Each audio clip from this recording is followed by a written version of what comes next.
Je pense que le Togo sont très dominateurs. La problématique, c'est que c'est difficile. Un pénalty indiscutable aux Comoriens. Des manquements qu'il y a eu aujourd'hui. Je ne suis pas au courant de ce déblocage. J'ai vu comme vous. Les Comores sont opposés à une très bonne équipe du Togo, très physique. Je pense qu'on va revenir au score, même si là on est mené, que physiquement on n'y est pas trop. Qu'est-ce que tu as pensé du jeu? Le jeu il est un peu haché. Je pense que le Togo sont très dominateurs, ils ont la possession. Il a fait un système de 1-4-4-2 et que ça ne suffit pas parce qu'on dirait qu'il joue au 4-3-1. Qu'il essaye de faire un 4-3-3, ça serait mieux.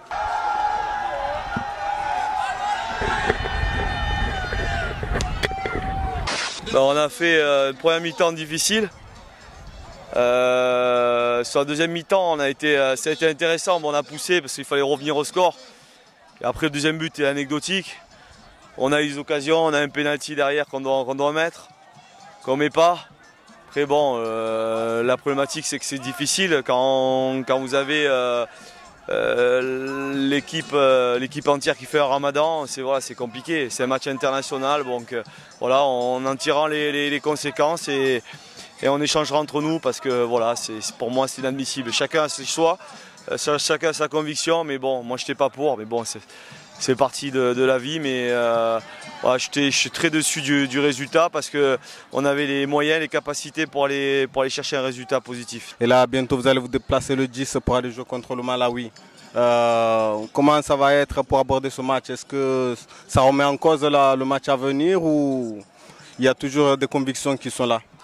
Non, après il faut savoir, il nous manquait 4 joueurs cadres dans l'équipe ce soir. Bon, il manquait quand même Ben Fardou qui est important offensivement. Il manquait Ben Jaloud. Voilà, ce sont des joueurs assez importants. Liamada qui manquait aussi. Voilà, donc non, ça ne remet pas en cause. On va se remettre au travail et préparer ce match samedi prochain. Je pense qu'on a fait un match très sérieux, très solide, surtout en première mi-temps. On a développé du jeu, on a marqué un seul but, mais on s'est créé des occasions. Il a manqué peu de choses plusieurs fois pour qu'on aggrave un peu le score. Après, comme on est très jeune, sans expérience, on est devenu un peu frénétique, on a perdu des ballons faciles, on a offert un penalty indiscutable aux Comoriens. Et donc à partir de là, chacun se recroqueville un petit peu, on est moins conquérant. Et puis l'équipe des Comores a commencé à poser problème, ils ont joué long, ils récupéraient les deuxièmes ballons et à ce moment-là, ils nous ont fait souffrir. Mais moi c'est formidable parce que ça fait la deuxième fois qu'on les joue. On sait que c'est pas facile contre cette équipe on sent qu'il y a une vraie réflexion derrière, qu'il y a un entraîneur intelligent.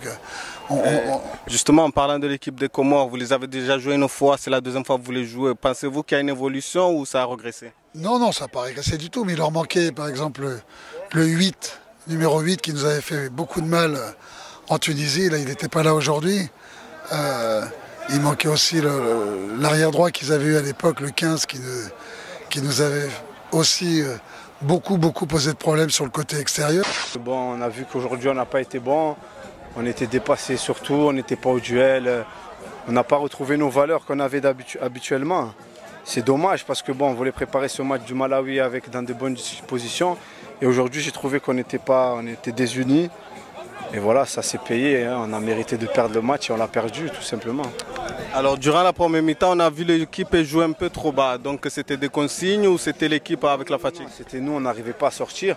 On n'arrivait pas à exercer un pressing, donc du coup nous les défenseurs on était obligés de reculer parce que leur attaquant il faisait des appels en profondeur et après l'équipe elle était étendue et ça fait qu'on n'arrivait pas à exercer notre pressing, on ne faisait pas les choses correctement et voilà, on a vu tout ce qu'il ne fallait pas faire en fait dans le football et on a réussi à le faire aujourd'hui. On a vraiment été désunis, je suis triste de cette défaite parce que c'est pas tant dans le score, c'est plus dans le contenu ce qu'on a fait. On n'a pas montré les valeurs qui nous représentent et voilà, ça m'attriste un peu, mais bon, on va se reprendre. Le plus important, c'est le match du Malawi. Ça, c'était un match de préparation. On va dire qu'on l'a mal préparé en tout cas. C'était un match très compliqué. On a eu du mal sur l'entame de match. On a eu du mal à à trouver ses passes vers l'avant. On se faisait pas mal contrer. On a eu du mal à développer notre jeu. Habituellement, on est sur un jeu assez direct, où on trouve rapidement nos attaquants. L'équipe a un peu tourné là, hein. Ça a été un petit peu le moment de faire jouer un petit peu tout le monde, de faire tourner, puisqu'il y a des joueurs qui vont nous rejoindre, qui ne nous ont pas rejoints. Donc on avait des repères un petit peu difficiles. Mais bon voilà, en deuxième mi-temps, on a fait une bonne deuxième mi-temps où on a eu un penalty pour revenir et pour changer peut-être la donne du match. Donc on l'a pas fait, mais bon voilà. C'était un bon match de préparation, c'était une bonne petite équipe, ça jouait très bien au ballon, c'était jeune, ça jouait bien au ballon. Donc voilà, c'était un bon test match pour le Malawi la semaine prochaine. On nous dit qu'il manquait de cadres, mais vous ne pensez pas que quand même il y avait moyen d'aborder ce match et de pouvoir le gagner, surtout que vous jouez à domicile? Oui, c'est clair. Bah, à domicile, c'est un grand mot, hein, c'est un terrain qu'on ne connaît pas. Hein. C'est un terrain qu'on connaît pas, c'est la première fois qu'on joue là-dessus. À domicile, c'est plutôt le public, et notre vrai domicile, c'est Mitsameuli pour l'instant. Donc ici, c'est trouver ses repères. C'est un terrain qu'on ne connaît pas. Mais bon, c'est pas une excuse non plus. Non, tout simplement, on a eu du mal. Ils nous ont mis du rythme, ils nous ont bien gênés. On aurait pu revenir, hein, comme je l'ai dit, si on met le pénalty, après c'est notre match. Bon, là, on joue le 9 contre le Malawi. Voilà, on est prévenu. Aujourd'hui, bon, on est déçus de notre match. Voilà, à nous de bien nous préparer dans les jours à venir pour aller faire un résultat au Malawi. Pensez-vous que le match d'aujourd'hui n'a pas cassé la dynamique pour pouvoir aller faire un bon match par rapport au Malawi? Non, je ne pense pas que ça a cassé la dynamique. C'est vrai que voilà, dans les matchs précédents, on était bien, on a fait de bons résultats contre des grandes nations. Après, ça arrive voilà, de faire des no-matchs. Mais moi, honnêtement, je suis vraiment déçu parce que, comme je vous l'ai dit tout à l'heure, voilà, je suis un Marseillais. J'aurais aimé qu'on gagne devant nos supporters comoriens qui sont venus nous supporter. Mais bon, on n'a pas gagné. Voilà. On va essayer de faire notre autocritique, de remettre le bleu de chauffe dès demain à l'entraînement pour bien préparer le match de Malawi qui est plus important que ce soir. Bon, bien sûr, on est déçus, on va pas se mentir. Ça nous a fait une peine au cœur qu'on ait pu gagner ce soir, mais en même temps, on demeure toujours fiers d'être sélecante. Et puis, on ne doute pas de notre équipe. On se rend compte qu'aujourd'hui, certes, il y a eu quelques faiblesses, mais pour autant, on est confiant. On est confiant dans l'avenir parce que les matchs précédents nous ont montré qu'on pouvait avoir confiance en notre équipe nationale et on est persuadé que pour les prochains matchs, ils feront mieux. Alors déjà, pour parler des prochains matchs, on va jouer contre le Malawi le 10 juin. Et en les voyant aujourd'hui, pensez-vous qu'ils ont leur chance contre le Malawi? Le Malawi, c'est pas le Togo, c'est pas la même chose. Ce ne sont pas les mêmes équipes, c'est pas les mêmes forces, les mêmes faiblesses. Donc moi je pense sincèrement que contre le Malawi, on est capable de gagner. Donc il faut continuer à soutenir notre équipe. Et puis je suis persuadée qu'ils vont tenir compte des manquements qu'il y a eu aujourd'hui et ils vont pouvoir faire mieux la prochaine fois. Je suis triste parce qu'ils ont perdu, mais je les soutiens quand même. Parce que je suis une personne qui soutient d'abord ses origines, son pays et son drapeau. Donc pour moi, ces jeunes représentent quand même les Comores. Et quand ils représentent les Comores, ça veut dire qu'ils représentent aussi notre drapeau que nous sommes fiers de soutenir. Voilà.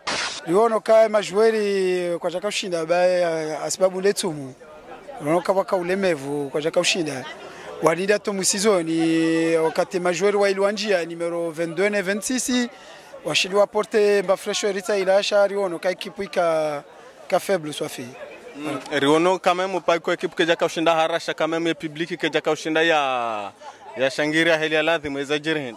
Public baturika walemevu izo kweli etsumwa mfikiri ikitabwa ndogozi njia mwa climat hemachi. D'abord, j'occupe la fonction de représentation de la fédération ici en Europe, c'est-à-dire que je représente la fédération en Europe, mais surtout ma fonction principale, c'est celle de team manager, c'est-à-dire de manager cette équipe-là, l'équipe nationale. Voilà, ça c'est mes deux fonctions, on va dire, au niveau de la sélection, de la fédération. D'accord. Et j'aimerais savoir au niveau de la sélection depuis que vous êtes là, l'évolution, ce qui s'est fait de positif. Il y a eu beaucoup de choses de fait, mais cela ne dépend pas que de moi. Bien sûr, tout un travail, une progression dépend de l'assemblage de plusieurs personnes, de plusieurs hommes, à commencer par le président, parce que c'est d'abord la volonté du président, parce que c'est lui qui a voulu ouvrir d'abord la venue des expatriés à ce niveau. Donc d'abord le mérite lui revient, et ensuite c'est de trouver les hommes, de mettre en place des hommes pour essayer de concrétiser son projet. Donc on s'est rencontrés depuis 2010, et depuis 2010 il m'a confié cette mission qui est celle de d'abord chercher de mettre en place un staff. Est-ce que je parte chercher Amir Abdou, chercher Jamel Mohamed, de mettre un staff compétent, et ensuite avec ce staff-là de travailler et d'aller chercher des joueurs compétents qui ont l'amour du maillot et qui essaient de faire développer les Comores. Donc c'est pas évident parce que vous connaissez la situation de notre pays, c'est un petit pays, et avoir des joueurs comme ça qui sont tous aujourd'hui on a pratiquement 90% de notre effectif qui est professionnel. Alors qu'il y a 6 ans, c'était pratiquement 10%. Donc on voit, rien que par ces deux chiffres-là, la progression de l'effectif. D'accord. Et dernièrement, on avait un communiqué sur le site 269 parlant d'un déblocage de moyens par rapport à l'État vis-à-vis de la sélection.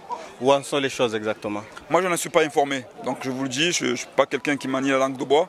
Je ne suis pas au courant de ce déblocage. J'ai vu, comme vous, par les médias, comme quoi il y a eu un déblocage de tant de millions de francs comoriens. Mais ce que je sais, c'est que la somme qui a été évoquée, c'est la somme que la fédération a demandée. Pour 2 matchs, parce qu'il y en a qui confondent, ce n'est pas le match d'aujourd'hui et de Malawi, c'est le match du Malawi et du match de la CHAN. Parce qu'il faut comprendre qu'il y a 2 sélections. Il y a la sélection, on va dire A, et la sélection A' qui, elle ne concerne que les joueurs locaux. La CHAN, contrairement à la CAN, ne concerne que les joueurs qui jouent aux Comores.